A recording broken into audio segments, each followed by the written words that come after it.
அனைவருக்கும் கணித வணக்கம். இப்போ பார்க்க போகிறது 8ஆம் வகுப்புக்குரிய கணக்கு பயிற்சி 1-5. அதில் 9வது கணக்கு பார்க்க போகிறோம். ஓர் வர்க்க எண்ணின் கனமானது 729 எனில் அந்த எண்ணின் வர்க்க மூலத்தை காண்க அப்படின்னு சொல்லி கொடுத்துருக்காங்க. வர்க்க எண்ணின் கனம் எவ்வளோ கொடுத்துருக்காங்க? 729.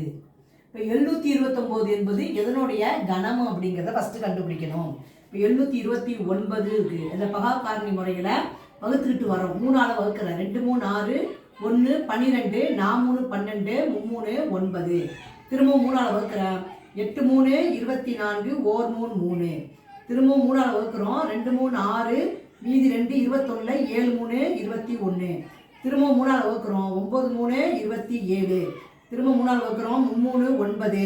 திரும்ப 3ஆல் வகுக்கிறோம். 1 3 3.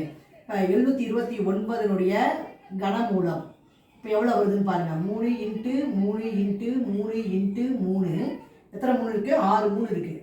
× 3 × 3. இதை வந்து நம்ம கணக்குடியில் போடுறோம். இப்போ போட்டிங்கன்னா 3க்கு 1 எடுத்தால் கனமூலம். அப்போ ஒரு 3 இன்னொரு 3. இப்போ என்ன கிடச்சிச்சு? 9 கிடைக்குது. அப்போ வர்க்க எண்ணின் கனம், ஓர் வர்க்க எண்ணின் கனம் 729. அப்போ 9இன் கனம் முதல் கொஸ்டினுக்கு ஆன்சரு 9இன் கனம் 729. அடுத்து இது 9 என்பது எதனுடைய வர்க்க எண்? ஓர் வர்க்க எண்ணின் கணம் கொடுத்துருக்காங்க. அப்போ 9ங்கிறது வந்து 3இன் வர்க்கம். 3இன் வர்க்கம் தான் 9.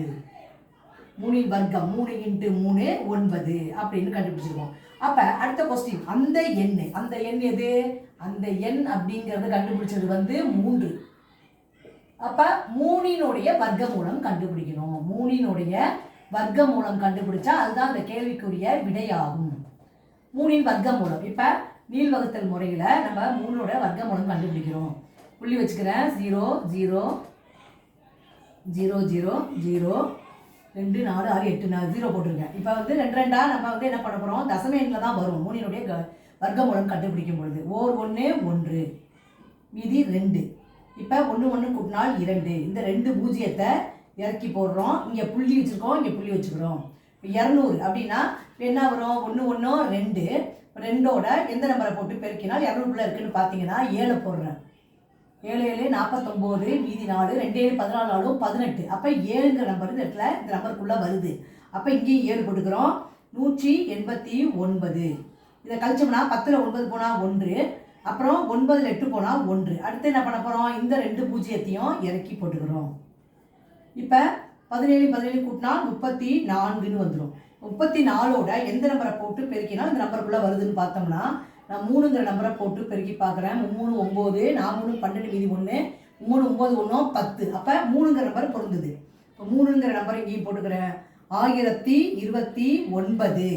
இதை கழிச்சோம்னா 10ல் 9 போனால் 1. இங்கே எவ்வளோ இருக்கும்? 9. 9ல் 2 போனால் 7. இங்கே வந்து எவ்வளோதான் 71. அடுத்து என்ன பண்ண போகிறோம்? இந்த 2 பூஜ்ஜியத்தையும் இறக்கிக்கிறோம். இப்போ 173 103 கூட்டுறோம். அப்போ என்ன வரும்? 3 6 2 6 7 2 14 மீதி 1 1 2 1 3 346.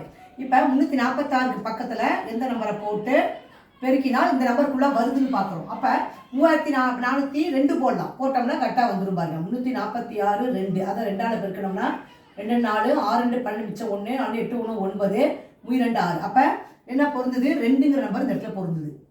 இப்போ பெருக்குனா என்ன வந்துச்சு? 6924. இதை கழிச்சோம்னா 10 4 போனால் 6 9 2 போனால் 7. இங்கே எவ்வளோ இருக்கும்?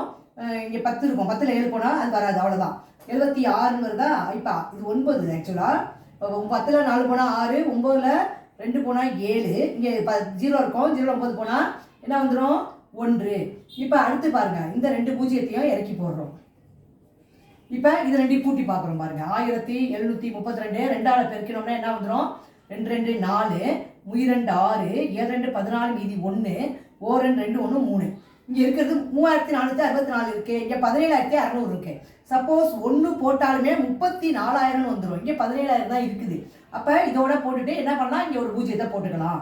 இப்போ ஆன்சர் இப்போ பார்த்தீங்கன்னா இந்த கணக்கை பொறுத்த வரைக்கும் தேர்ஃபோர் 3னுடைய வர்க்க மூலம் என்ன கிடச்சிருக்கு அப்படின்னு பார்த்தோம்னா வர்க்க மூலம் இஸ் ஈக்குவல் டு 1.732 அப்படிங்கிறத ஆன்சராக எடுத்து எழுதிக்கலாம். இந்த பூஜ்ஜியத்தை விட்டுடலாம். 1.732. இந்த கணக்குக்குரிய விடை அதாவது 3ங்கிற நம்பரோட வர்க்க மூலம் 1.732. புரிஞ்சுங்களா?